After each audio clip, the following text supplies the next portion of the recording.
Papa Dudut. Lahat tayo ay merong bagay na pinagsisisihan. Yung mga bagay na sana ay hindi na lamang natin ginawa noon upang hindi nagkaroon ng komplikasyon sa ngayon. Minsan naisip ko na sana ay totoong may time machine. Gagamitin ko talaga yon pabalik sa nakaraan upang makipagkita sa batang ako para mabigyan siya ng mag-asawang sampal sa mukha niya at sangkatutak na sermon upang hindi na siya mapariwara pa. Pero imposible naman yon. Kaya nga sa abot ng makakaya ko ay pinapangatawanan ko na lamang ang bunga ng mga desisyon ko noong araw. Bago ko ipagpatuloy ang kwento ng buhay ko ay gusto ko munang magpakilala sa mga kabarangay natin. Itago niyo na lamang po ako sa pangalang Andy. 28 years old, taga Binangonan, Rizal at nagtatrabaho sa isang garment factory. May kinakasama na ako si Lance na sa ngayon ay taong bahay at siyang nag-aalaga sa mga anak namin. 19 pa lamang ako noong nabuntis at 20 anyos naman ang pinanganak ang aming panganay.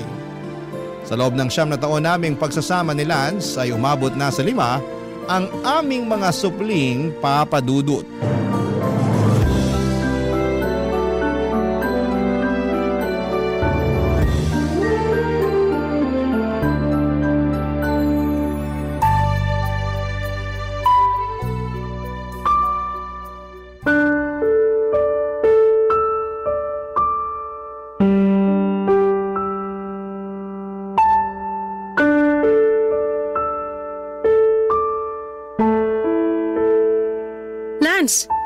Bakit naman may sugat sa nguso yung bunso natin? Wala ba man lang munang good morning, mahal? Kasabay nitong mainit-init kong kape at pandesal? Yan talaga agad bungad mo, Andy? O edi good morning, mahal. O ngayon, pakisagot yung tanong ko. Malay ko kung bakit may sugat yung anak mo. Baka sa kalikutan. Anong malay mo? Dapat alam mo kasi ikaw ang bantay. Sinasabi mo ba na hindi ko sila binabantayan? May naririnig ka bang sinabi ko? Wala naman, di ba? Alam mo, minsan maglinis ka rin ng tenga mo. Kung ano-ano nang naririnig mo na hindi ko naman sinabi. Hindi nga, pero tingin mo sa akin, bobo, para di maintindihan sa tono ng pananalita mo na gano'n ang ibig mong sabihin? Sinasabi mo na dapat alam ko kasi ako ang bantay ng mga anak natin. Tama naman. Pero dahil di ako sigurado kung na paano yan, pinalalabas mo na di ko na binabantayan. Hindi naman kasi magkakasugat yung anak natin sa nguso kung binabantayan mo. Ang laki-laki kaya nung gasgas. Na paano ba yun? Hindi ko alam. Malay ko nga sabi. Bakit di mo tanungin panganay natin? Baka masagot niya. Yang ka eh. Lagi na lang yung panganay natin ang sinisisi mo tuwing may mangyayari dito. Papaalala ko lang sa'yo ha. Bata pa yung panganay natin kaya ikaw pa rin dapat ang may kargo sa mga bata. Huwag mong ipasa sa kanila yung mga responsibilidad mo. Kung tutusin, hindi ito yung unang beses na may nangyari sa bunso natin, pati na rin sa iba natin mga anak sa pangangalaga mo. Nung nakaraan, yung pangalawa natin may pasa sa braso. Sabi mo tumama sa gilid ng mesa. Pero parang hindi ka pa sigurado. Kundi pa sinabi ni mama na nagsuntukan pala yung mga anak natin, hindi ko pa malalaman yung totoo. Doon ka na lang kaya sa mama mo, nadaig pa ang CCTV magtanong na nangyayari sa mga anak natin. Kasi nasasagot naman niya lahat eh. Labas si mama rito. Nagkataon lang na nakita niya. Tsaka buti pa siya, alam niya yung nangyari eh. Pero ikaw naturingang ama ng mga anak natin, palaging walang kamalay-malay. Ano ba kasing ginagawa mo rito sa bahay? Siguro panay cellphone ka lang, no? Anong panay cellphone? Bakit? Hindi ba? Anong oras ka na nakakatulog kaka-cellphone dahil puro ka laro? Sabihin mong hindi, kukutusan kita. Parang tanga naman eh. Ikaw ang parang tanga. Yun ang alam, pagbabantay sa mga anak natin ng trabaho mo, hindi mo pa magawa ng maayos. Paano pa ako makakapagtrabaho ng panatag niyan? Kung lagi ako nag-aalala na baka ano na namang mangyari sa mga anak natin pag uwi ko. Hindi na makapagpahinga sa kabatong dibdib ko, Lance. Palagi nilang nininervous ng dahil sa pagiging irresponsable mo? Kung makapagsalita ka naman dyan, akala mo, lagi ko pinababayaan mga anak natin ah. Araw-araw ba silang may sugat at pasa? Hindi naman, di ba? Tsaka mga bata yan. Natural din na malilikot at nagkakasakitan. Sa dami nila, mababantayan ko ba sila isa-isa?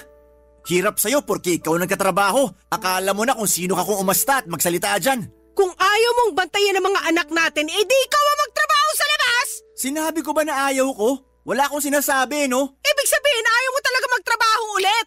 Ha? masaya na ako sa pagbabantay sa mga anak natin. Tsaka kakaregular mo lang dyan sa pinagkatrabahuhan mo, di ba? Sabi mo, pangarap mo maregular dyan. Ayan, nangyari na nga. Oo, pangarap ko! Kasi mukhang ikaw ang walang pangarap para sa pamilya natin. Papa Dudut, hindi na ako nakatungtong ng kolehiyo dahil maaga kaming nagkaanak ni Lance. Maging siya ay high school lang din ang natapos. Tapos nasundan pa ng nasundan ang mga anak namin dahil hindi ko sineryoso ang paggamit ng contraception at pagpa-family planning. Kaya nga sising-sisi ako na umabot na sa 5 ang anak namin ni Lance dahil doon ay naranasan naming mag-isang kahig isang tuka. Gabi-gabi, bago ako matulog ay bumabalik sa akin lahat ng mga bagay na pakiramdam ko ay ninakaw sa akin ng panahon. At isa na nga doon ay yung ma-enjoy ko man lang ang kabataan ko at pagiging dalaga. Hindi na kasi nangyari yon noong nabuntis at nagkaanak ako. At mas lalo lang akong nalulugmok sa araw-araw na ginagawa ng Diyos nang dahil sa kinakasama kong mahinang dumiskarte sa buhay. Ewan, pero hindi ko mapigilang magtampo kay Lance kasi mukhang wala siyang pangarap para sa amin ng mga anak niya. At dagdag stress pa sa akin sa tuwing kinukumusta ng mama ko kung kailan siya magkakatrabaho, Papa Dudut.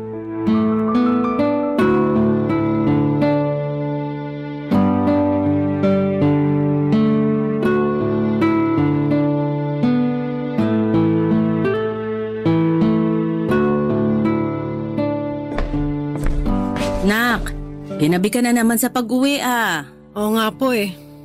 Kailangan kasi mag-overtime sa trabaho kasi marami kaming gawa. Ganun ba? Opo. Kaso nakakapagod. Nakakangalay ng batok at ang sakit-sakit na ng likod ko. Umupo ka nga muna dyan sa bangko. Bakit ba kasi nakatayo ka lang dyan sa may pinto? Maghapon na po kasi kaming nakaupo kaya hindi ko na rin ramdam yung puwet ko pero sige po, upo na ako kasi mas napapagod lang akong tumayo. Tulog na po ba yung mga bata? Oo, kakatulog lang nila. Ay, kumain ka na ba? Kumain na. Nakisubo na lang ako doon sa kasamahan ko kanina sa baon niya. Kasi wala na pala akong pera pambili. Ayoko namang umutang sa kantin dahil ang mamahal ng mga paninda nila doon. Pero pag ganun, umutang ka na. Kasi paano na lang kung walang baon yung kasamahan mo, di ba? Opo, ma. Sorry po ah. Sorry saan? Sorry kasi alam ko mataas ang pangarap niyo para sa akin kaya gustong-gusto niyo ako makapagtapos ni Papa sa college. Pero hindi na nangyari yun dahil sinuway ko kayo nung nagpabuntis ako ng maaga kay Lance. Tapos hindi ko pa sineryoso yung pagpa-family planning kaya dumami yung anak namin. 27 years old pa lang ako pero losyang na ako. Mas mukha pa nga yata kayong bata kaysa sa akin. Ay, nangyari na yon. Wala na tayong magagawa pa doon. Kung may dapat mang sisihin dito, ang kinakasama mong pulpul mag-isip at mahinang dumiskarte. Huwag naman po kayong ganyan magsalita kay Lance, ma. Paanong hindi ako magsasalita ng ganito? Nakikita ko na wala naman siyang ginagawa rito sa bahay nyo. Ni magbantay sa mga anak nyo hindi pa maayos-ayos. Puro na lang cellphone, feeling binata. Bakit kasi di na lang siya pagtrabahuhin mo? Tapos ikaw na lang dito sa bahay para mag-alaga sa mga bata. Nag-usap na po kami ni Lance tungkol sa bagay na yan. Sinabi niya sa akin na kakaregular ko lang po sa pinagtatrabahuhan ko. Sayang naman kung magre-resign ako. Naisip ko tama naman. Sus, sinabi niya lang yon kasi ayaw niyang siyang magtrabaho sa inyo. Sa bagay, masarap ang buhay niya rito sa bahay niyo eh. Kunwaring nagbabantay sa mga anak pero panay cellphone ang inaatupag. Panay cellphone lang ba talaga ang ginagawa ni Lance rito, ma? Ay naku! Oo, sinasabi ko sa'yo pag alis mo papunta sa trabaho, nakatutok na sa cellphone yan. Habang pinapakain mga anak nyo, bago paliguan, puro cellphone niyang magaling na lalaking yan. Kaya nga laging late yung panganay nyo sa school eh. Pag uwi rito sa bahay, imbis na makipaglaro sa mga anak nyo, cellphone ang inaatupag. Kaya di nyo mabantayan mga bata tapos mamaya mag-aaway na lang at magkakasakitan. Hindi na talaga nagbago si Lance. Sinabi mo pa. Sakit ng ulo yung kinakasama mo, kaya nga dapat siyang nagtatrabaho sa inyo imbis na ikaw. Tingnan natin kung makapag-cellphone pa siya dun sa trabaho niya. Pero yun nga po ang dahilan kaya siya natanggal sa dati niyang pinagtatrabahuhan, di ba? Sobrang paggamit ng cellphone at pag-a-absent. Tingin ko wala na talaga sa loob ni Lance na magtrabaho. Nabanggit niya sa akin na tinatamad na raw siya. Kaya sabi ko siya nalang mag-alaga sa mga anak namin at ako naman na magtatrabaho sa labas. Pero kahit sa ang anggulo mo tingnan, mali pa rin yon. May mga babae na po na nagtatrabaho, 2024 na po, hindi na to sinaunang panahon. Alam ko naman yon. Pero pwede lang yon kung responsable sa mga bata at sa bahay yung kinakasama mo. Pero sa nakikita ko, hindi naman kaya dapat siyang maghanap buhay. Ang bata-bata pa niya, malakas pa pero mas pinapairal kasing katamaran at pagiging batugan. Akala niya yata hindi marami ang mga anak niyo eh. Kasalanan mo talaga yan eh. Mali ka kasi nang napili. Ay. Papadudot kasama namin sa maliit naming inuupahan ng nanay ko. Lumipat siya sa amin bago mag-pandemic at binenta ang bahay na pinundar nila ni Papa matapos nitong mamatay noong 2018. Katwiran niya ay hindi na raw niya kayang tumira doong mag-isa lalo na. Bawat sulok ng bahay namin ay may alaala ng yumao kong tatay. Tinanggap ko si Mama sa aming pamilya kasi magulang ko pa rin naman siya. Kung tatanungin ninyo ako kung nahihiya ako kay Mama, oo ang sagot ko. Pakiramdam ko ay binigo ko sila ni Papa sa pangarap nilang makapagtapos ako ng pag-aaral para magkaroon ng magandang trabaho. At kapag naiisip ko ang bagay na yon ay nalulugmok ako dahil sinaktan ko ang damdamin ng mga magulang ko. Alam ko naman na hindi ko na maibabalik ang nakaraan upang maitama ang mga desisyon ko sa buhay pero tanging hiling ko na lamang sa Diyos ay maging mabuti ang kapalaran sa aking pamilya sa kasalukuyan. At papadudot, lagi kaming may mapagkakakitaan nang sa ganoon ay hindi naman kami sumala, lalo na sa pagkain namin sa pang-araw-araw. Barangay Love Stories. Barangay Love Stories. Papadudot, ako lang ang nagtatrabaho sa amin at walang araw na hindi ako nahirapang pagkasyahin ang kinikita ko para sa pagkain namin. Bills at iba pang mga gastusin lalo na kapag nagkakasakit ang mga anak namin ni Lance.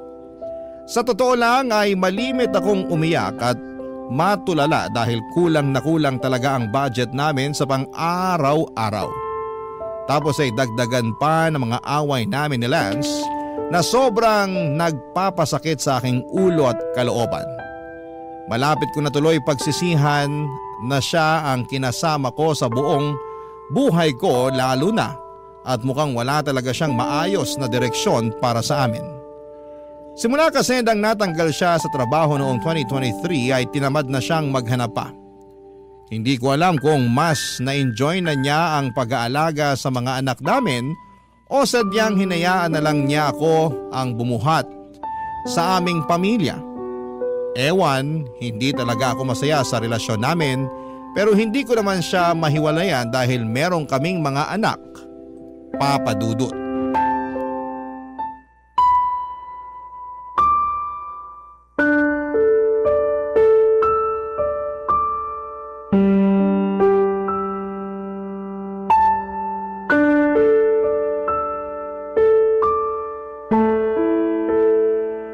Parang wala na yatang araw na hindi kita nakikitang nakasimangot dyan, nak.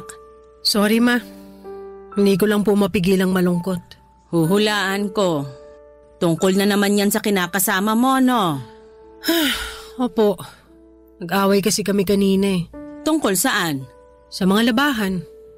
Ayaw niya kasi akong tulungan magbanlaw kasi may usapan daw sila ng mga kaibigan niya na magbabasketball. Ngayon na nga lang daw siya makakalabas tapos paglalabahin ko pa raw siya. Ay, talaga naman. Ikaw nga ngayon lang ang day off mo. Tapos maglalaba ka pa ng mga damit nyo? Dapat nga siyang gumawa niya para may ambag naman siya sa inyong dalawa. Sinabi ko naman po sa kanya pero hindi na raw niya may sisingit yung paglalaba. Kasi 5 bata ang binabantayan niya.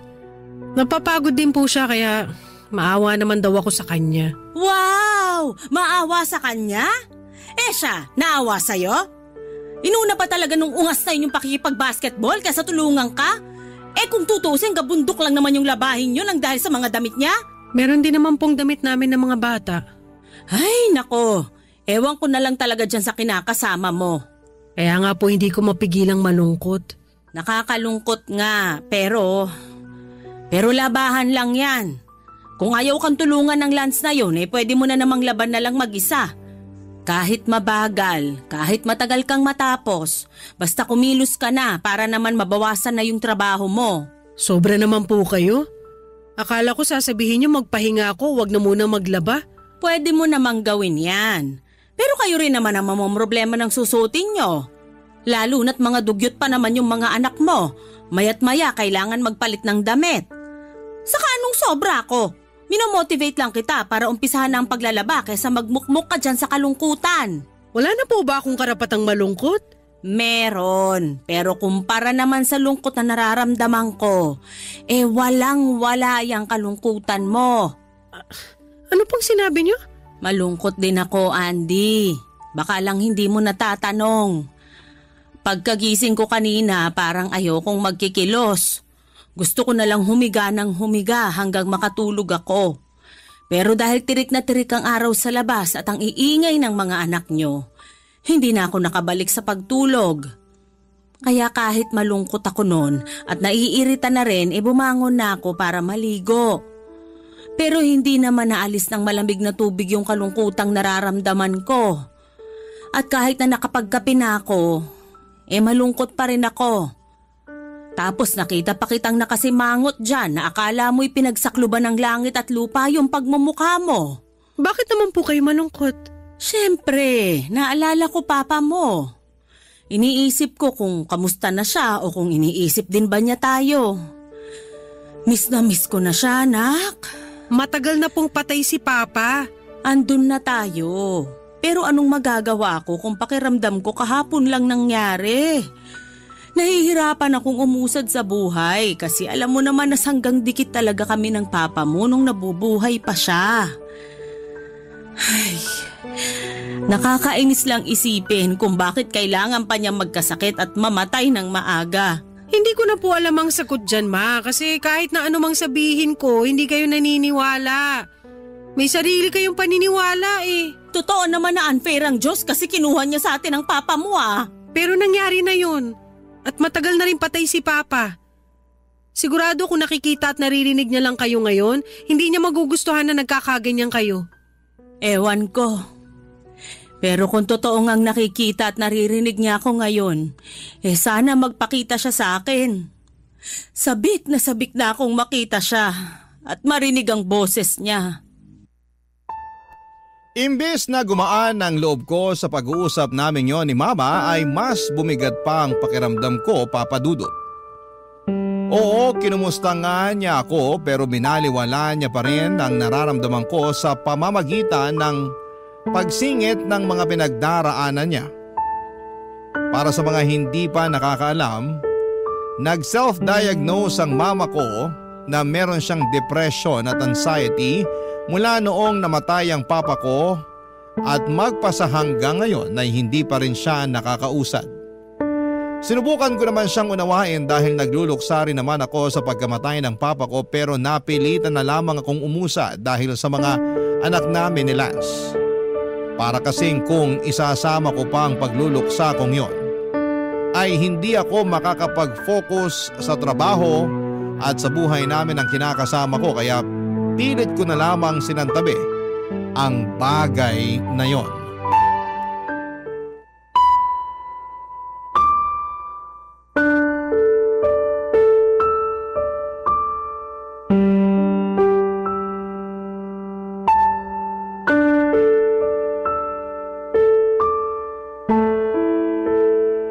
Yung nanay mo talaga, malapit ko na yung makutusan Ano? Bakit mo kukutusan ng nanay ko? Para magtanda at malaman niya lugar niya sa pamamahay na to. Masyado na kasing pakailamero yung nanay mo. Di na ako natutuwa sa kanya. Hindi pa rin sapat na dahilan yun para pagsalitaan mo siya ng ganyan. At bakit hindi? Pamamahay naman natin to. Alam ko naman yun. Baka lang kasi nakalimutan mo na siya ang nakikitira sa atin. Kaya dapat siya ang makisama sa atin. Kaya lang hindi eh. Masyado nagmamarunong. Akala mo naman kung sino. Ano ba kasing nangyari? Bakit ganyan kainit ang ulo mo? Yung nanay mo kasing takles eh. Sinermonan lang naman ako kasi di ko raw inaayos pagbabantay sa mga anak natin. Na puro lang daw ako laro sa cellphone ko. Tapos ikaw nagkakandakuba sa pagtatrabaho.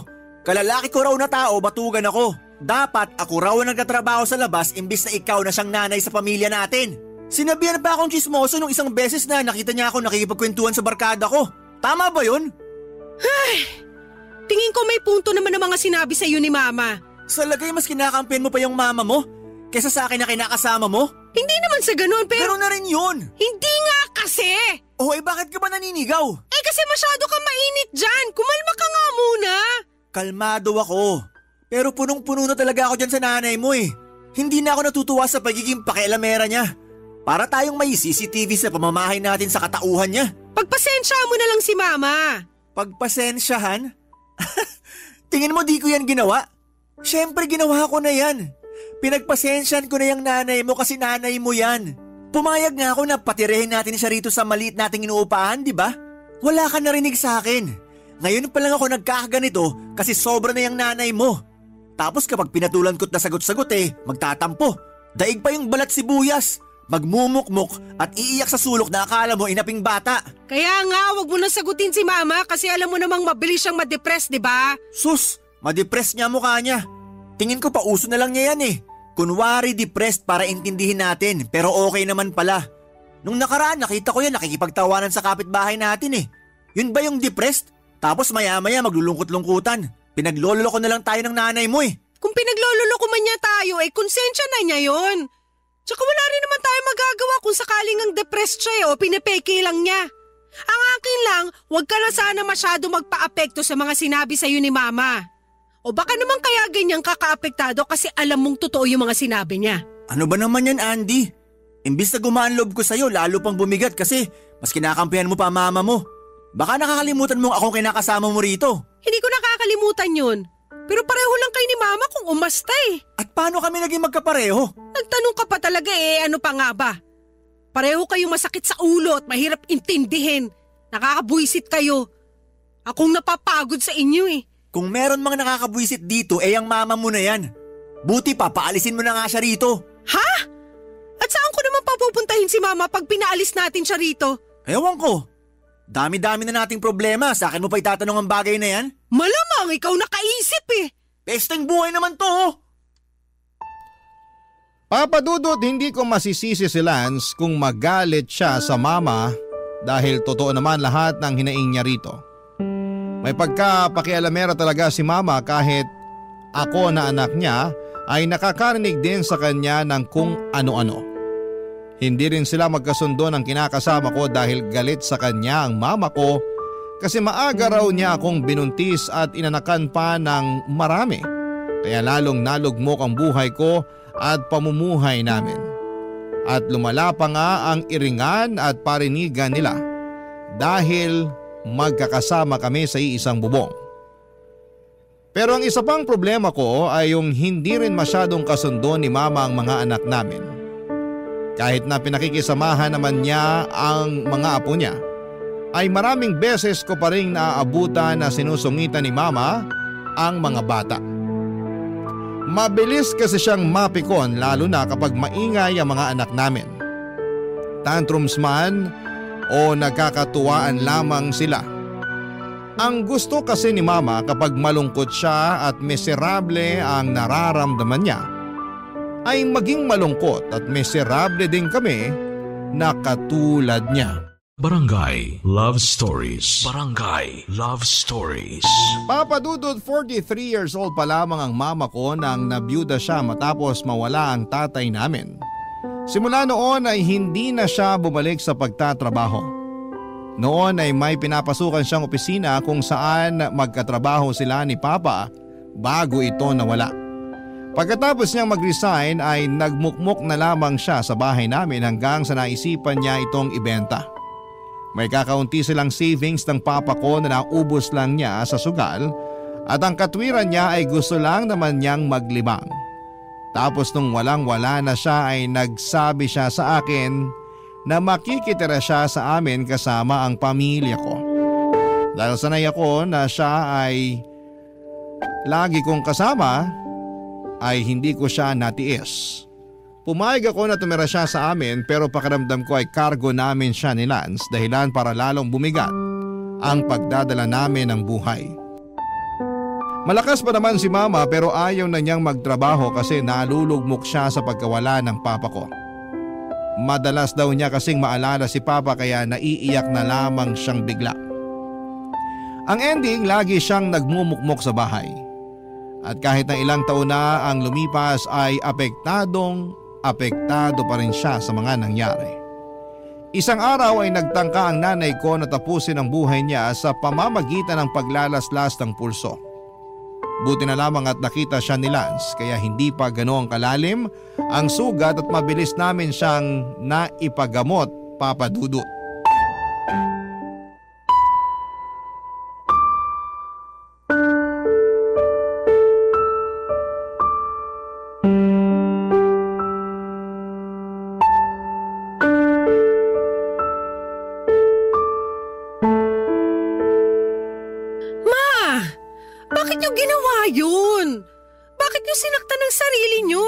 Kasi nga gusto ko nang sumunod sa papa mo.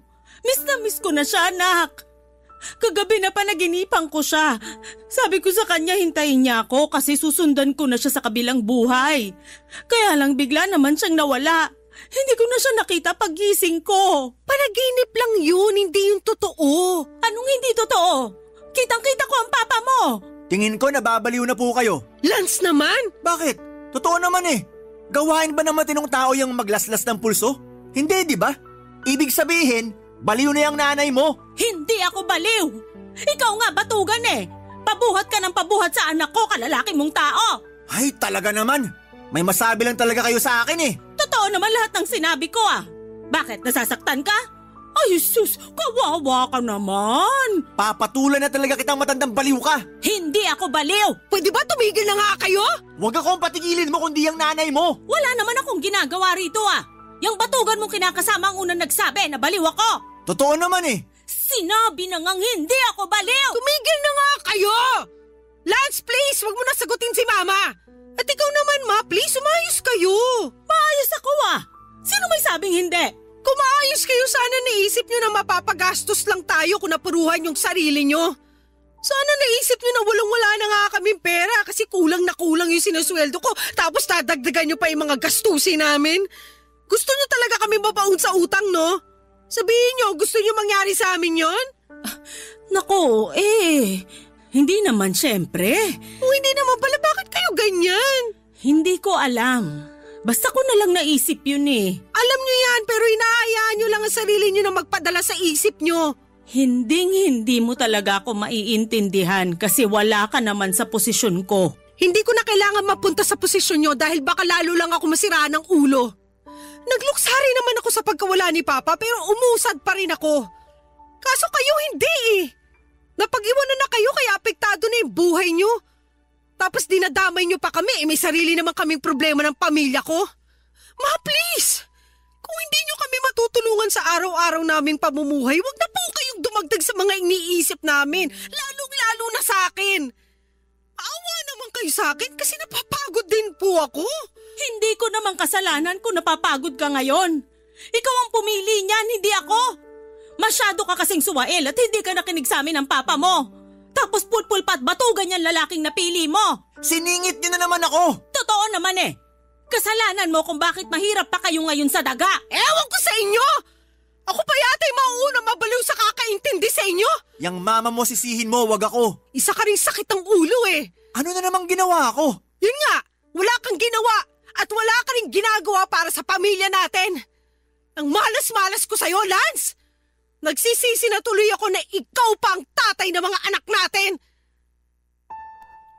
Papa Dudut, dala na rin siguro ng matinding emosyon na naghahalong galit at pag-aalala kaya nasumbatan ko na ang sarili kong ina.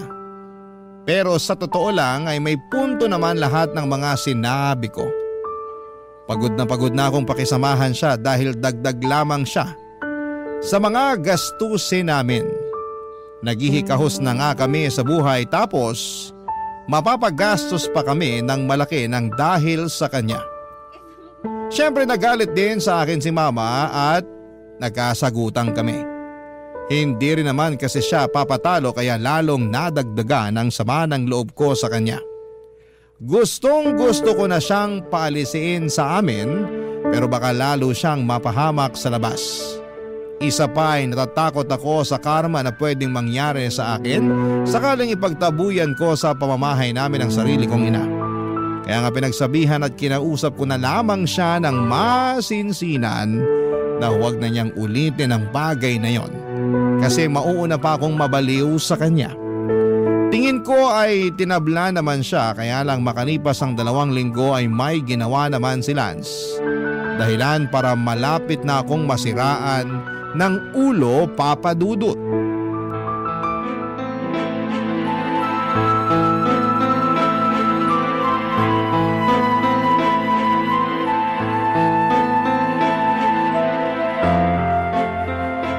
Lance, ano to? Anong ano yan? Teka, bakit mo hawak cellphone ko? Bakit? Masama bang hawakan ko cellphone mo? Hindi, pero… Uy, patay mali siya. Sige, tanong ko, sagot ko. Ano to mga pinaglalike mo na picture ng mga sexy na babae online? Tapos nagko-comment ka pa talaga na parang akala mo wala kang ka-live-in at 5 anak ha? Wala lang yan. Anong wala? Tingin mo ba sa akin tanga? Para maniwala na wala lang to? Wala nga lang talaga yan. Hindi ako bulag. Hindi ko naman sinabing bulag ka. Ang akin lang, huwag ka masyadong malisyosa. Ako pa talaga ang malisyosa? Nakakabastos naman talaga mga pinagko-comment mo rito. Gusto mo basahin ko? Para malaman mo na nakakaloko ka? Ano, basahin ko? Ha? Wag na. Tsaka akin na nga yung cellphone ko. Masyado kang pakialamere. Wow! Ako pa talagang pakailamera! Akin na sabi yung cellphone ko, Andy. Ayoko nga. Ako naman bumili nito, di ba? Kaya akin to at gagawin ko kung ano gusto kong gawin dito. Anong gagawin mo dyan? Hoy! Ano pa nga ba? Di ba basagin? Wag mong gagawin yan. Huli ka na kasi sinagad mo ng pasensya ko. Kaya dapat sa cellphone na to sinisira! Tama na! Yan! Yan ang dapat sa cellphone na yan! Apakan ng gammadurog! Basag na yung cellphone ko! Tama na! Wow, talaga naman! Nakuha mo pang iyakan yan, ha? Malamang! Cellphone ko yan eh! Cellphone mo nga, pero ako naman ang bumili. Kung makapagsalita ka, akala mo kung sino ka, ha? At bakit? Hindi ba? Kasi ipapaalala ko lang sa'yo na ako lang naman na nagtatrabaho at kumikita ng pera sa pamamahay na to. Ako ang bumibili ng pagkain natin, nagbabayad ng bills at kung ano-ano pang gastusin natin. May ambag din naman ako, di ba? May ambag ka? Ano? Anong ambag mo? Yung pagbabantay mo sa mga anak natin? Hindi mo nga inaayos dahil panay ka cellphone? O ngayon, wala niyang pesting cellphone na yan. Siguro naman matututukan mo na yung mga anak natin, di ba? Inaalagaan ko naman ang mabuti mga anak natin. Masyado ko lang nagpapaniwala sa mga sinasabi sa'yo ng mama mong baliw. Huwag mo nang idamay si mama rito dahil lalo lang sumasakit ang ulo ko. Alam mo, Lance, wag mo talaga akong lolokohin at ipagpapalit sa iba. Dahil napakakapal naman ang mukha mo pag ginawa mo yun. Wala ka na ngang trabaho tapos mambababae ka pa? Aba, kung ganun lang din ang gagawin mo, mabuti pang lumayas ka na sa pamamahay natin. Ha? Saan naman ako pupunta kung palalayasin mo ko? Hindi ko alam. Bahala ka sa buhay mo. Kaya nga umayos ka kasi sinasabi ko talaga sa'yo. Hindi ako magdadalawang isip na paalisin kang lintik ka. Wala namang ganyanan, mahal. Alam mo namang hindi ko magagawa sa'yo yun eh. Di ako mambababae. Siguraduhin mo lang talaga kasi may kalalagyan ka sa akin. Oo naman. Sigurado ako. Buti na yung nagkakaintindihan tayo dahil ayoko namang umabot tayo sa puntong hayaan ko na lang na mawalan ng tatay ang mga anak natin. Kesa naman sumakit lang lalong ulo ko sa'yo. Kaya ayusin mo kasi pagod na ako. Maawa naman kayo sa akin ni Mama. Ang hirap niyong dalin eh. Kaunti na lang talaga. Malapit na akong maglakad ng hubot-hubad sa kalsada kasi nasisiraan na ako ng ulo ng dahil sa inyo.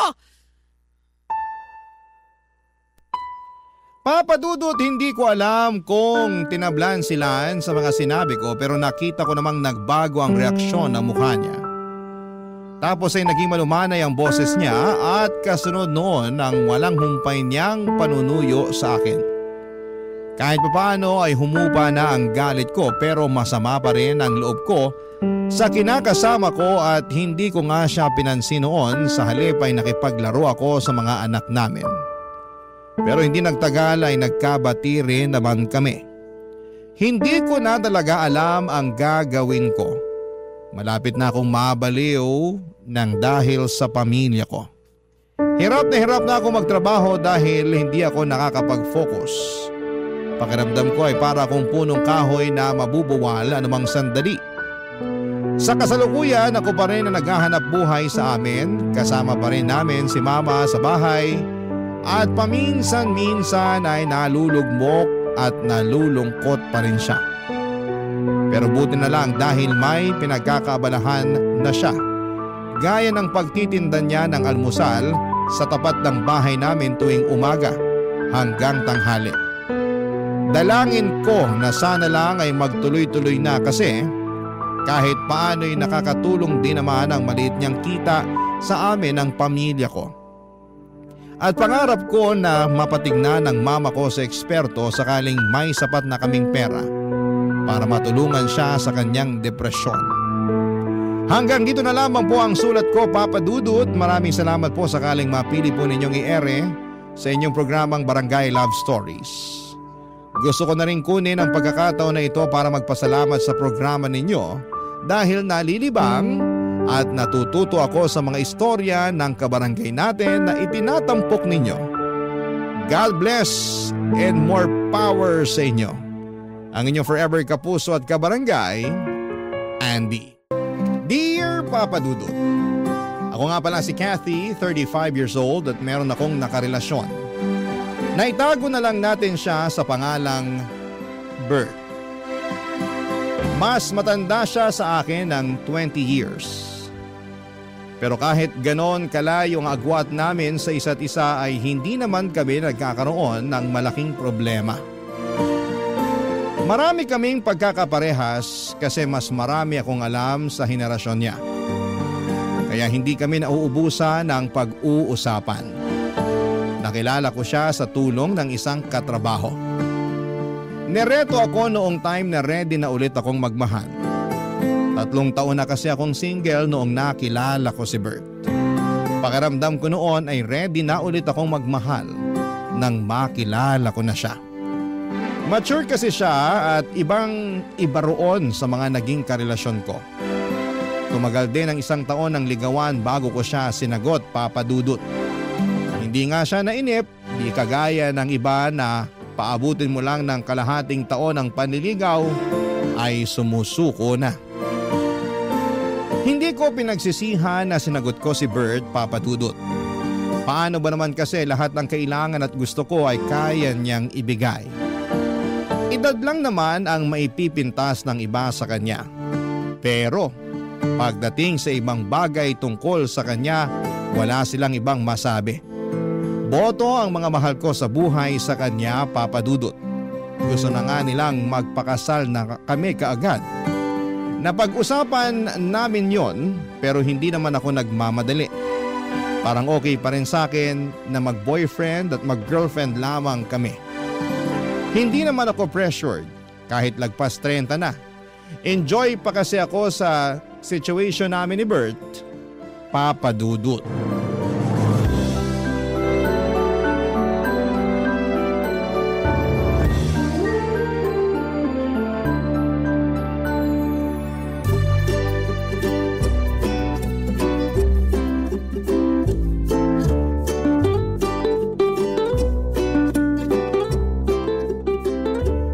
Saan tayo sa day off ko? Ikaw ba? Gusto mo mag-out of town? Huwag muna, naghihingalo pa ang wallet ko eh. Ako naman ang gagastos. Ay naku, ayoko masanay sa ganyan ha. Baka mamaya isipin ng ibang tao pineperahan lang kita. Alam ko namang hindi mo ako pineperahan. Gusto ko lang din na nakakapag-provide ako sa'yo. Nakakakilig naman yan. Alam mo, yan pa naman yung hanap ng mga babae. Good provider. Sana all na lang talagang sasabihin ng ibang tao sa atin. So, payag ka na sa out of town? Siguro wag nga muna. Nakakatamad din kasing bumiyahe. Ano palang gusto mong gawin natin? Siguro ayos na sa akin yung lambingan habang nanonood ng TV sa kondo ko. Baka sitahin mo na naman ako kapag nakatulugan kong panonood ng TV. Naku, sanay na ako sa'yo, no? Bawasan mo kasi yung rice at saka salt intake mo para hindi ka kagad antukin. Wala na sa kinakain ko yan. Nasa edad ko na talaga. Pagkakapihin na lang kita ng 1 litro para siguradong walang tulugan. Kawawa naman ang puso ko niyan. Alam mo naman na mahina na ang puso ko dahil sa edad ko. Alam mo, lagi mo nalang nirarason ang edad mo, ha? Sinasabi ko lang ang totoo. Kailangan ko ring mag-ingat. Kailangan mo talagang mag-ingat dahil dapat mahaba pa ang panahon na magkasama tayo. Ayoko mabiyuda ng maaga, ha? Kaya nga, healthy living na ako para sa'yo eh. Ikaw kaya ang inspirasyon ko kaya gusto ko magpabata ulit. Hindi mo na kailangan magpabata. Mahal ko na ang matandang version mo. Aray, sinampal na naman ako ng realidad. Alam mo, kahit may senior citizen ID ka na, tanggap at mahal pa rin kita. Basta kahit sino ka pa. Kahit sino ako? Kahit ano pa ang nakaraan ko? Past is past, sabi nga nila, di ba? Speaking of past. Uy, kinakabahan naman ako dyan. Huwag mo sabihing may asawa ka pa pala, ha? Yan naman ang wala. Alam mo namang matagal na kaming anal ng dati kong asawa, hindi ba? O so ano nga yung past na sinasabi mo? Tungkol sa anak ko. Ha? May anak ka na? Oo. Joy ang pangalan niya. Nag-iisa lang. Anak ko sa una. Bakit ngayon mo lang sinabi sa akin? Baka kasi busted din mo kapag nalaman mong may anak na ako eh. Ang babaw naman ang tingin mo sa akin. Tanggap ko naman kung una pa lang sinabi mo nang may anak ka na. Wala na rin naman ako magagawa kasi nabuo na yung batang yun bago pa ako dumating sa buhay mo. Hindi na siya bata. Ilang taon na? 30 years old na siya. Wow! Mas matanda lang ako ng 5 taon? Oo, pero minsan isip bata yun kaya para na rin siya mas bata sa'yo ng 20 years. Ano ba to? Halos magka-batch na kami ng anak mo Hindi naman mahalaga ang edad, hindi ba? Baka kasi dahil hindi nagkakalayo ang edad namin, alam mo na, ayawan niya ako. Open-minded si Joy. Hindi problema sa kanya ang edad mo. Nakwento na kita sa kanya noon pa man. Hindi mo siya kumontra. Sa katunayan, gusto ko nga niyang makilala. Kinabigla ko talaga yung pag-amin sa akin ni Bert na may anak na siya na halos kaedad ko na. Napansin niyang hindi ako komportable noon kaya inassure niya na magiging okay ang una naming pagkikita ng anak niyang si Joy. Nagpakwento na ako sa kanya tungkol sa ugali ni Joy Papadudot. Sinabi niyang liberated ang anak niya, bukas ang isipan nito sa maraming bagay. Kung ano raw ang magpapasaya kay Bert ay sosuportahan daw yon ni Joy. Papa's girl daw kasi si Joy. Palibasa noong baby pa lamang ito ay si Bert na lagi ang kasama niya. Nag-ibang bansa kasi ang nanay ni Joy after nitong mga anak. Kaya na-develop yung bonding nilang mag-ama. Kahit nung time na nagkahiwalay na si Bert at ang asawa niya ay hindi nagbago ang koneksyon ng mag-ama Papadudot. Kahit tuwing weekends na lamang daw sila magkita pero madalas pa rin silang nagkukumustahan, salamat na lamang sa social media. Marami pa akong nalaman tungkol kay Joy. Dahil doon ay napanatag na rin ako kahit papaano. Baka naman makakasundo ko si Joy, lalo't hindi naman nalalayo ang edad namin sa isa't isa. Marami rin kaming pwedeng pag-usapan. Naisip ko nga rin baka pwede na rin kaming maging magkaibigan. Weird yon kung iisipin pero para sa akin ay maganda nga yun para mas lalo akong mapalapit kay Bert. Alam kong mahal na mahal ni Bert si Joy. Base pa lang kung paano kumislap ang mga mata ng nobyo ko kapag pinag-uusapan namin ang anak niya. Alam kong wala na siyang ibang hihilingin pa kapag nagkasundo kami ni Joy. Kaya naman pinaghandaan ko na ang unang pagkikita namin ni Joy. Kabado man pero kinaya ko yon para sa relasyon namin ni Bert, Papadudot.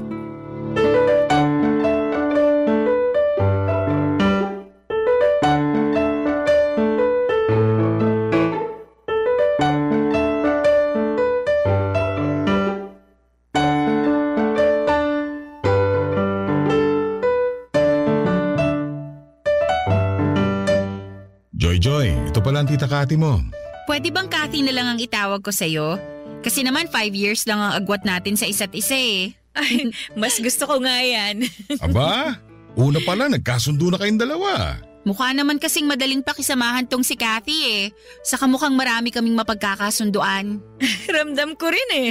Parang may lukso ng dugo ako sa'yo. Ay, nanay lang?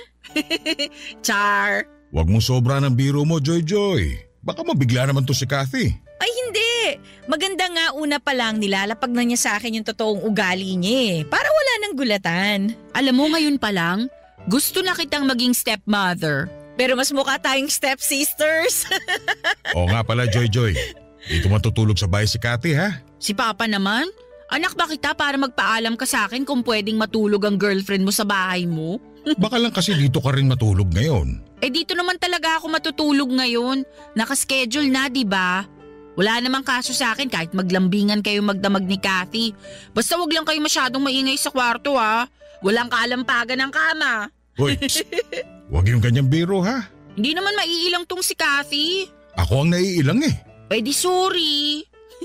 Sorry Kathy ha kung nabibigla ka sa bunganga ko. Sana masanay ka na. Ganito lang talaga ako makipag-usap kay Papa para lang kaming magkaedad. Naku, okay lang yun. Parehas lang tayo. Parang kaedad ko lang din ng tatay ko kapag kinakausap ko siya. Eh nagkikiss din ba kayo ng tatay mo? Kiss? Oo, bumibeso ako sa kanya pag nagkikita kami. Ha? Beso lang? Para naman kayong magkaibigan lang? Eh paano pala dapat?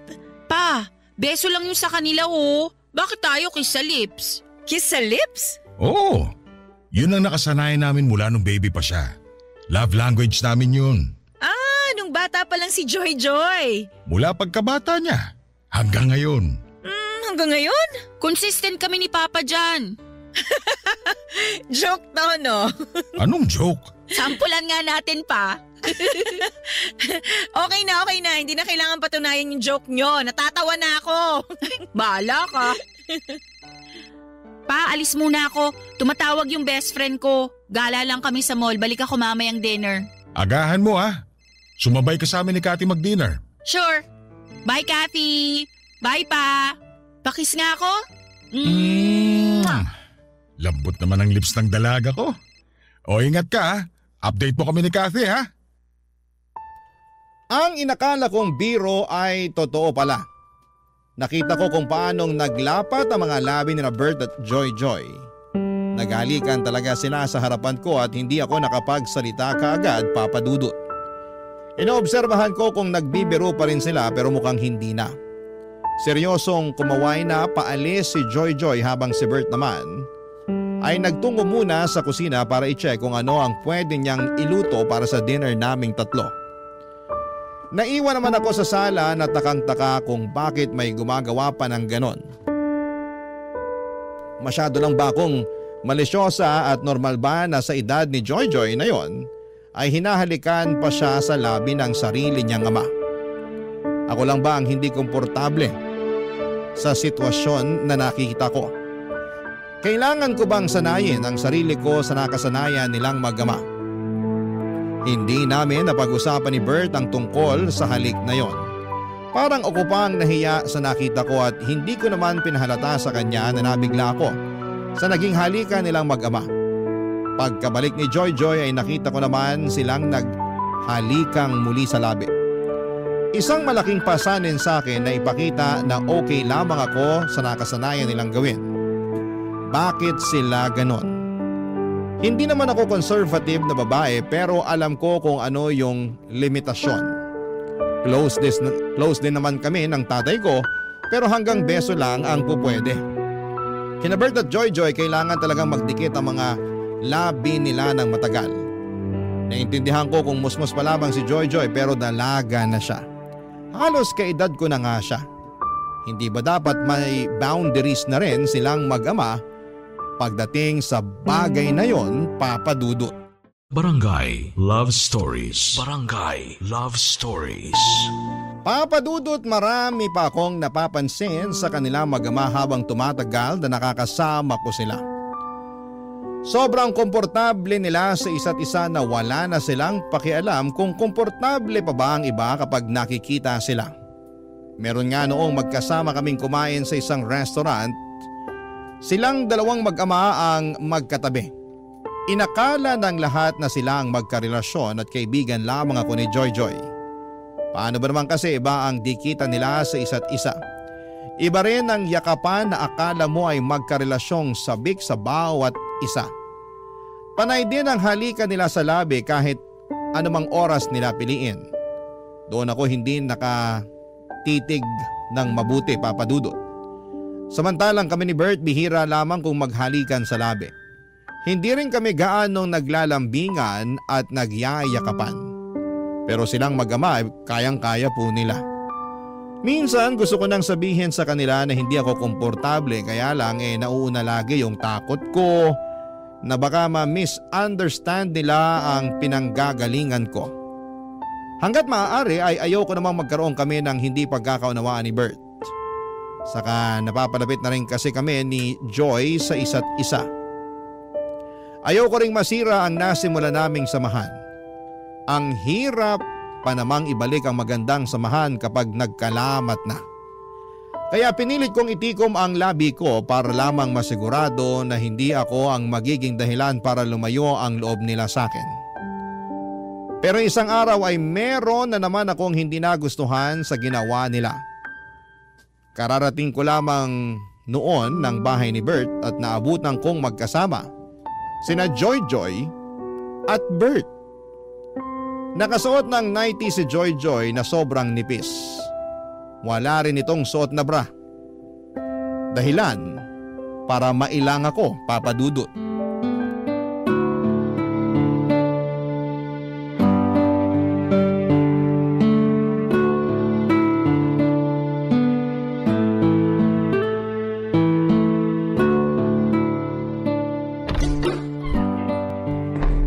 Bert? Kathy, late ka na dumating ha. Sorry na traffic kasi ako eh. Kanina ka pa namin hinihintay, Kathy. May nirekomenda kasi akong movie kay Papa. Tara, panoorin na natin. Okay, sige. Joy Joy? Ano yun? Gusto mo bang humiram ng pajama or jacket? Meron ako dyan. Ha? Para saan? Naka-nighties ka kasi tsaka wala ka pa yatang bra. Ganyan talaga manamit yan kapag dito sa bahay natutulog. Lagi kasi siyang naiinitan. Masanay ka ng ganitong suot ko, Kathy. Saka ayokong nagbabra kasi masakit sa likuran. Kailangan din naman kasing ipahinga yung dibdib niya sa bra. Hayaan mo na siya. Okay. Kala ko kasi wala siyang magamit na ibang damit. Hindi nga rin ako nakapanty eh. Seryoso ka ba dyan? Yan ang payo ko sa kanya. May nabasa kasi ako na dapat hindi palagi nagpapante ang babae. Dahil? Nakalimutan ko na eh. Magpalit ka na ng pambahay para makanood na tayo rito. Dali. Joy Joy, sure ka bang ayaw mong humiram ng ibang damit sa akin? Hindi nga, okay lang ako. May problema ka ba sa damit ko? Baka lang kasi kabagin ka. Baka hindi ka komportable. Ito na ang pinaka-komportableng damit ko. Kung pwede nga lang tong gamitin sa mall eh. Baka pinangrampa ko na talaga. Huwag ka na mag-alala sa suot ni Joy Joy. Asikasuhin mo na lang ang sarili mo para makanood na tayo. True. Saka Kathy, okay lang ba kung kami ni Papa ang magtabi habang nanunood? Kasi maingay kami pag nanunood eh. Baka maistorbo ka. Ayos lang naman. Madikit lang kasi itong si Joy Joy sa akin kapag nanonood ng TV. Lalo kapag sa sinihan at horror pa ang pinapanood. Naku, iba ang dikit ito sa akin. Kumakandong pa nga ako kay Papa kasi lagi ako natatakot eh. Kumakandong? Nakasanayan na naming dalawa yun. Kumakandong siya sa akin lalo kapag nangangalay na yung likuran niya. Lagi kasi sumasakit ang likod nitong dalaga ko eh. Kumakandong kahit ganyan ang suot niya? Oo, wala namang masama. Nakadamit naman si Papa ng maayos. Pero ikaw… Alam mo ikaw, mukhang may problema ka sa suot ko. Huwag mo na nga akong plastikin, sabihin mo na. Medyo nabigla lang kasi ako. Hindi kasi ako sanay makakita nung… Alam mo na, nung babaeng naka-nighties. Medyo conservative kasi ako eh. Ikaw? Conservative? Hindi ka naman ganun eh. Ganun ako, no? Baka hindi lang halata. O sige na nga, naniniwala na ako. Papa? Ano yun anak? Sumasakit na naman yung likod ko. Kakandong ka na? Opo, please.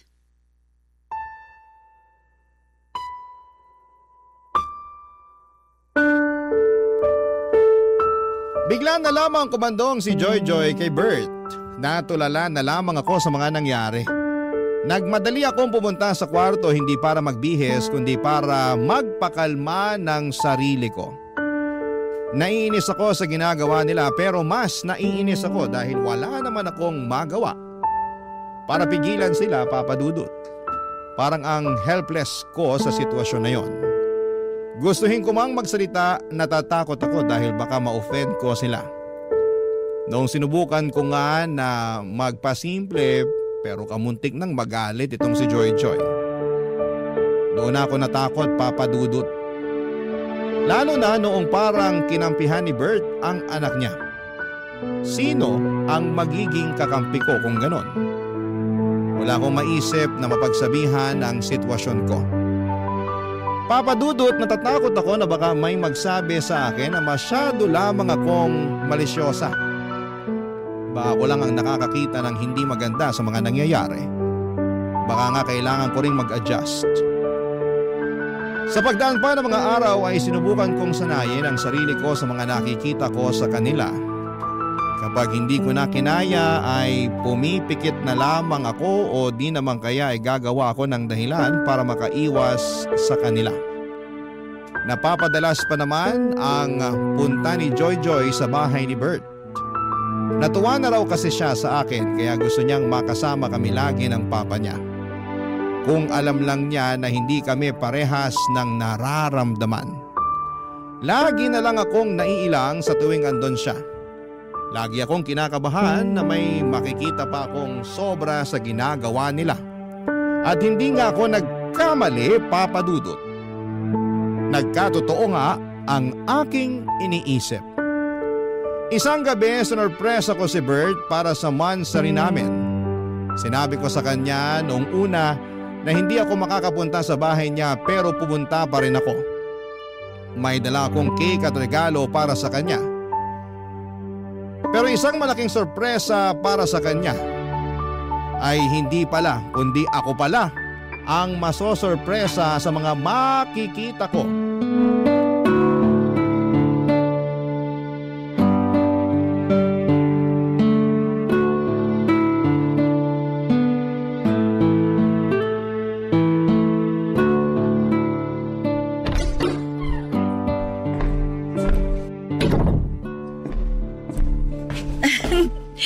Happy monthsary! Kathy, akala ko hindi ka pupunta.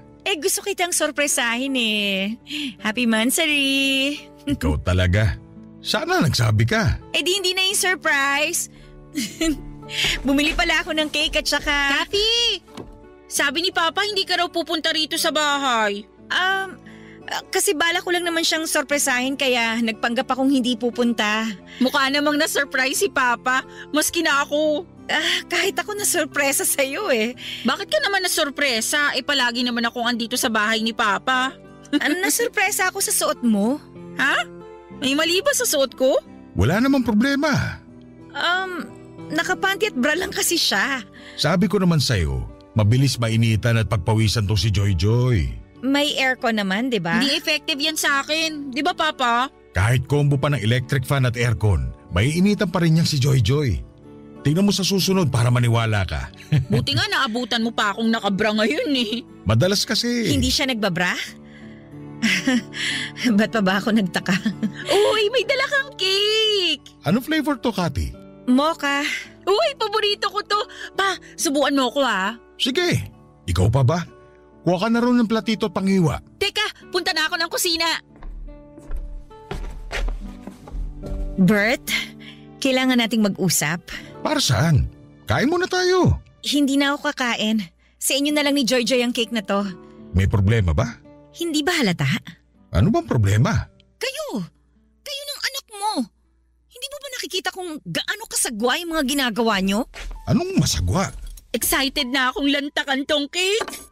Papa, kandungin mo ko please. Masakit na naman tong likod ko eh. Teka lang muna, Joy ha. Nag-uusap pa kami ni Kathy. Wala na tayong dapat pag-usapan. Pakinggan nyo kung paano kayo mag-usap ng anak mo para maintindihan mo kung bakit ako ganito. Teka, ano bang nangyayari?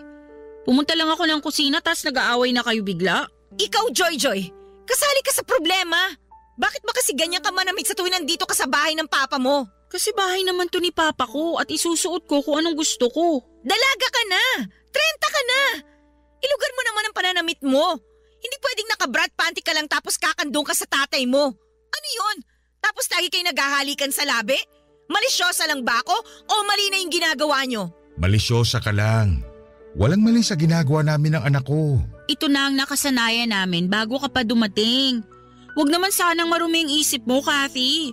Gusto pa naman kita para kay Papa. Thank you na lang, pero hindi ko na kaya tong ginagawa nyo. Sa inyo na tong cake. Mag-enjoy kayong kumain habang magkakandong. Sa sobrang inis ko ay nagmadali na akong umalis. Nanginginig ako naglakad palabas ng bahay. Hinabol ako kaagad ni Bert at pinigilan niya akong umalis at gusto niya akong kausapin. Sinubukan ko naman siyang pakinggan pero nilalabanan pa rin niya na wala silang ginagawang masama ni Joy Joy. Doon ako napundi. Nagbook na ako kaagad ng masasakyan para makaalis na. Sinabi ko sa kanya bago ako sumakay ng sasakyan na mag-cool off muna kaming dalawa. Gusto kong mag-isip-isip kung tama pa ba na makipagrelasyon sa kanya dahil hindi ako komportable sa kanila ng anak niya. Wala naman na siyang nagawa kung hindi ang pumayag. Hinayaan na rin niya akong makaalis. Sa loob ng sasakyan ay doon ko ipinagpatuloy ang pag-iyak. Nang makauwi ako ng bahay ay hindi pa rin natapos ang sama ng loob ko. Nagkulong ako sa kwarto para umiyak ng umiyak. Pagkatapos noon ay nakatanggap ako ng text mula kay Bert. Sinasabi niya sa akin na bibigyan niya ako ng space. Umaasa pa rin daw siya na magkakaayos kami dahil mahal niya ako. Hindi raw niya kayang mawala ako. Lumambot ang puso ko sa sinabi niya. Kaya naman sinubukan ko siyang kausapin para ipaunawa ang maling napapansin ko sa kanilang mag-ama. Pero tulad ng dati, sarado pa rin ang isip niya tungkol doon. Kaya wala akong nagawa kundi ang itigil ang pag-uusap namin at sinimulan ko nang iwasan silang mag-ama habang pinag-iisipan kung tama pa ba na magstay ako sa buhay niya. Papa Dudut. Barangay Love Stories. Barangay Love Stories. Sa pagdaan ng mga araw ay hindi na nga muling nagparamdam sa akin si Bert. Nirespeto niya ang kagustuhan ko na makapag-isa muna. Pero nami-miss ko siya. Hindi siya matanggal sa isipan ko at in love talaga ako kay Bert. Pero hindi ko naman pwedeng gamitin ang pagmamahal na yon para lamang magstay kung hindi naman ako komportable sa nangyayari sa relasyon namin. Tiniis ko na huwag magparamdam sa kanya. Kahit panayang check ko kung nag-message na ba siya o kung nag-like man lang ba siya ng status ko. Napadalas nga ang pag-post ko sa Facebook para lamang makita kung magre-react pa rin siya pero bigo ako noon. Kahit i-view ang my day ko ay wala pa rin. Kaya ang ginawa ko na lamang ay dine-activate ko na lamang ang Facebook ko para wala akong makita tungkol sa kanya. Nagpaka-busy na lamang ako sa trabaho para makalimutan siya. Pero hindi naging effective. Kapag busy ako sa trabaho ay mas lalo ko siyang naiisip. Hindi na ako makatulog ng maayos dahil nasanay na akong kayakap at katabi siya. Kaya naman niluno ko na ang pride ko at minessage ko na siya, Papa Dudut. Mabilis naman niya ako nireplyan at sinabi ko sa kanya na puntahan niya ako sa kondo para makapag-usap kami. Mabilis pa sa 4:00 ang pagdating niya. Nanginginig akong pinagmasdan siya at na-miss ko talaga siya. At naramdaman ko namang ganon din siya sa akin. Niyakap niya ako at hindi ko naman pinagkait sa kanya ang isang yakap pabalik. Alam kong hirap talaga akong tiisin siya dahil mahal na mahal ko siya. Kaya sinubukan kong i-communicate sa kanya ang nararamdaman ko sa relasyon nilang mag-ama, Papa Dudut.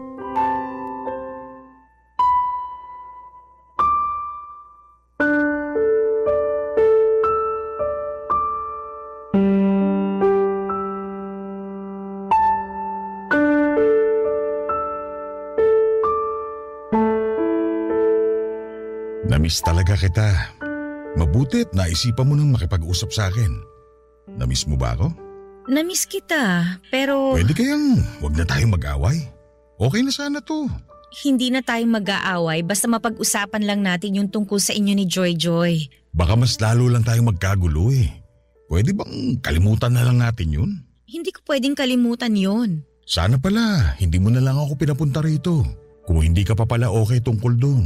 Kaya nga kita pinapunta dito para maging okay na tayo. Kailangan lang nating pag-usapang dalawa yon para matapos na. Masyado lang kasing marumi ang isip mo. Hindi marumi ang isip ko. Kahit sinong iharap mo, ganun din ang mararamdaman. Nakakailang. Hindi komportabling tingnan. Ganun lang kami ng anak ko. Kasalanan ba namin kung close kami? Masyado kayong close. Wala namang masama ron. Anong gusto mo? Maging cold at pabaya akong ama sa kanya tulad ng iba? Hindi mo kasi maintindihan yung sinasabi ko eh. Sobra kayang laswa yung nakikita ko sa inyong dalawa. Naghahalikan kayo sa labi. Hindi lang tuwing aalis siya o darating ha. Basta kapag masaya kayo o kahit walang ginagawa, bigla na lang kayong maghahalikan. Para kayong magkarelasyon eh. Halik ng isang ama lang yun. Pwede naman sa pisngi na lang o kaya naman sa noo. Kathy naman. Huwag mo rin akong simulan sa pagsusot niya ng brat panty sa bahay mo habang nakakandong sa'yo. Minsan nga naka-nighties lang eh. Sige, sa susunod sasabihan ko siya na sa tuwing pupunta siya sa bahay ko, huwag siyang kakandong sa akin. Ugaliin yun na maglagay ng limitasyon sa pagiging close nyo. Sobra ka naman, Kathy. Anak ko yun eh. Nasanay na kami sa ganun. At wala naman kaming nasasaktang ibang tao sa ginagawa namin. Anong tawag mo sa akin? Hindi man ako nasasaktan sa ginagawa nyo pero naiilang talaga ako eh. Hindi ko alam kung bakit hindi mo yun makita. Kasi wala naman ako nakikitang masama. Baka nga nagsiselos ka lang kasi sobrang close kami ni Joy Joy. Baka pakiramdam mo, nawawalan na ako ng oras sa'yo. Ha? Bakit ko naman pagsisilosa ng anak mo? Hindi lang ako komportable sa pinapakita nyo sa akin kapag nakaharap ako sa inyo. Ay, nako. Parang wala namang mananalo sa usapang ito. Ay wala talaga. Hanggat hindi mo nakikita kung ano yung point ko. Bert, sabihin mo nga sa akin, ano pa ba yung madalas nyong ginagawang mag-ama para ipakita yung closeness nyo sa isa't isa? Mga normal na bagay lang. Anong normal na bagay? Tabi kami matulog. Nakapanty at bra na naman ba siya? Sabi ko naman sa'yo, mabilis siyang mainitan eh. Ay naku, ano pa? Ayoko na magsabi, baka magalit ka na naman. Eh mas magagalit ako kapag hindi ka nagsabi. Ay, sabay kaming maligo. Nang nakahubad kayong pareho? Malamang. May maliligo bang nakapantalon at t-shirt? Papadudot na irita ako sa pamimiloso po ni Bert. Pero wala nang mas nakapagpairita sa akin nang malaman ko kung ano pa ang ginagawa nilang dalawa. Bakit hindi nila makitang mali yung mga nakasanayan nila? Dalaga na ang anak ni Bert pero kung umasta siya akala mo ay sanggol lamang ang anak niya. Halos kilabutan ako sa mga sinabi ni Bert, Papadudot. Kasama mong matulog ang anak mo nang nakahubad? Kasama pang maligo ng nakahubad? Paano sila nagiging bulag sa mga ginagawa nila? Wala bang ibang taong nagsasabi sa kanila na may mali na? Ang dami kong tanong noon pero dahil sa galit ko ay mas pinili ko na lamang na paalisin si Bert. Baka kung ano pa ang maidagdag niya na makapagpawala ng respeto ko sa kanya. Hindi ko na kinaya. Minessage ko siya at sinabing tapos na kaming dalawa, Papadudot. Hindi naman niya ako nireplyan. Mabuti na rin yon para mamatay na yung natitirang pag-asa sa puso ko na magiging maayos pa kaming dalawa. Panayang iyak ko habang nag-move on. Yun marahil ang pinakamasakit na breakup sa akin.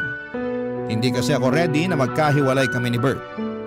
Pero kailangan kong gawin dahil hindi ko na kayang tanggapin yung nakikita ko sa kanilang mag-ama. Hindi na siya nagparamdam pa ulit sa paglipas ng buwan. Hanggang isang araw ay nagulat na lamang ako sa isang bisitang dumating sa bahay ko. Si Joy Joy.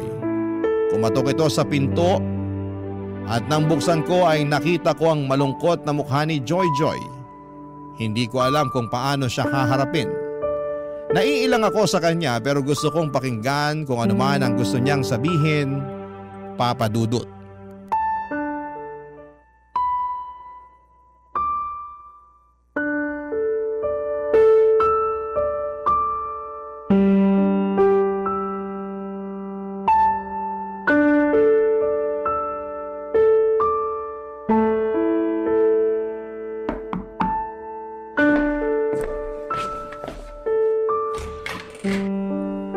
ginagawa mo dito? Makikipag-usap sana sa'yo. Pasok ka. Inutusan ka ba ng papa mo na pumunta dito? Hindi, nagkusa ako. Tungkol saan naman ang pag-uusapan natin? Alam mo na kung ano. Hindi naman na kailangan. Hiwalay na kami ng tatay mo eh. Wala na ring sense para pag-usapan pa yon. Alam kong mahal niyo pa ang isa't isa. Lalo na si Papa. Kung alam mo lang kung gaano kalungkot si Papa ngayon. Kasalanan naman niya. Hindi niya ako pinakinggan eh. Pinakinggan ka naman namin. Kaya lang, kami ang hindi mo maintindihan. Ako nga tong hindi niyo maintindihan eh. Wala bang nagsasabi sa inyo na nakakailang ang mga ginagawa niyo? Wala naman kaming natatapakang ibang tao. Yung tanong ko ang sagutin mo. Wala bang pumupuna sa ginagawa niyong mag-ama? Meron, pero… So hindi lang pala ako, no? Pero pinaramdam niyo sa akin na ako lang tong malisyosa. Kasi hindi naman big deal sa amin eh. Ewan ko ba sa ibang tao kung bakit hindi sila maging open-minded? Ang hirap maging open-minded sa ginagawa niyo, Joy. Parehas mo rin pala yung mga niligawan at naging ex ni Papa eh. Akala ko pa naman iba ka sa lahat. So marami pala kaming kontra sa ginagawa niyo ng tatay mo? Kasi makikitid ang utak niyo. Ay naku, Joy, makinig ka. Hindi ako kontra sa pagiging malapit nyo sa isa't isa ng tatay mo. Pero sana sa edad mo, dapat alam mo na kung ano yung mga bagay na hindi mo ginagawa kasama siya eh. Hindi ka na pwedeng naka-bra at panty lang habang kumakandong sa kanya.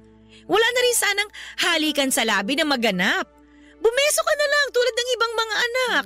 Sa ganun ako pinalaki ni Papa eh. Kaya nga sinasabi ko sa'yo na mali ang tatay mo na ipagpatuloy pa kung ano yung ginagawa niyo noon. Kahit yung pagtulog na nakahubad ka katabi siya.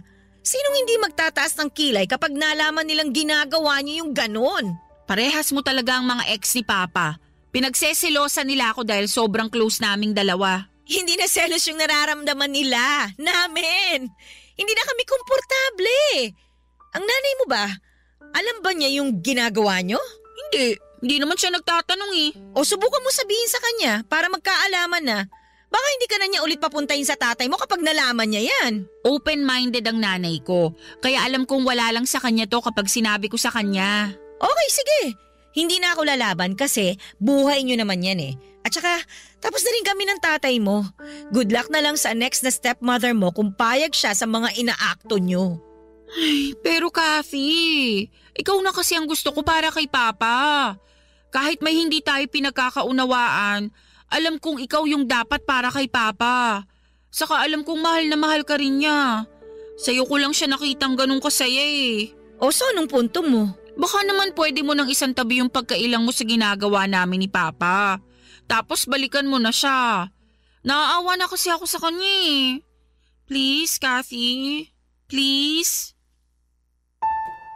Nangingilid ang mga luha ni Joy habang pinapakiusapan akong balikan si Bert. Aminado akong naapektuhan ako sa huling sinabi niya. Nakaramdam ako ng kurot, mas lalo namang nag-ingay ang puso ko.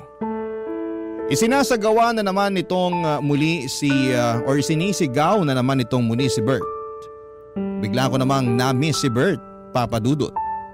Pinalis ko muna si Joy para makapag-isip-isip ako bago siya tuluyang lumabas ng pintuan. Hinawakan pa nito ang kamay ko at nagmakaawa na huwag ko raw iwan ang tatay niya. Hindi raw niya kayang makitang lugmok sa kalungkutan ng tatay niya. Doon ko naramdaman kung gaano niya kamahal si Bert. Tumango na lamang ako at sinabing kami na lang ng tatay niya ang mag-uusap sa dapat na gawin. Pagkatapos noon ay nagmadali akong isarado ang pintuan at doon ako napasantad. Para ako nanghina sa naging usapan namin. Ilang araw na akong naguguluhan sa dapat kong gawin, Papa Dudut. Mahal na mahal ko po si Bert. Wala na akong ibang lalaki na nakikitang makakasama kung hindi siya. Kaya lang ay hindi ko talaga matanggap ang ginagawa nilang mag-ama. Sinubukan ko namang sabihin yon sa kanila pero mukhang hindi nila babaguhin ang nakasanayan nila. Kasi hanggang sa dulo ay pinapakita nilang walang mali sa ginagawa nila. Ano po ba sa tingin ninyo ang dapat kong gawin? Wala na akong ibang problema kay Bert maliban nga roon sa kakaibang closeness nilang mag-ama. Hindi ko na alam kung ano ang gagawin ko at sana'y matulungan niyo ako. Isa po akong masugid na tagapakinig ng inyong #1 radio station sa Barangay LS 97.1, lalo na ang inyong programang Barangay Love Stories. Makakaasa kayo sa patuloy na pagsuporta ko bilang pasasalamat sa pagbahagi ng aking kwento. Ang inyong forever kapuso at kabarangay, Kathy.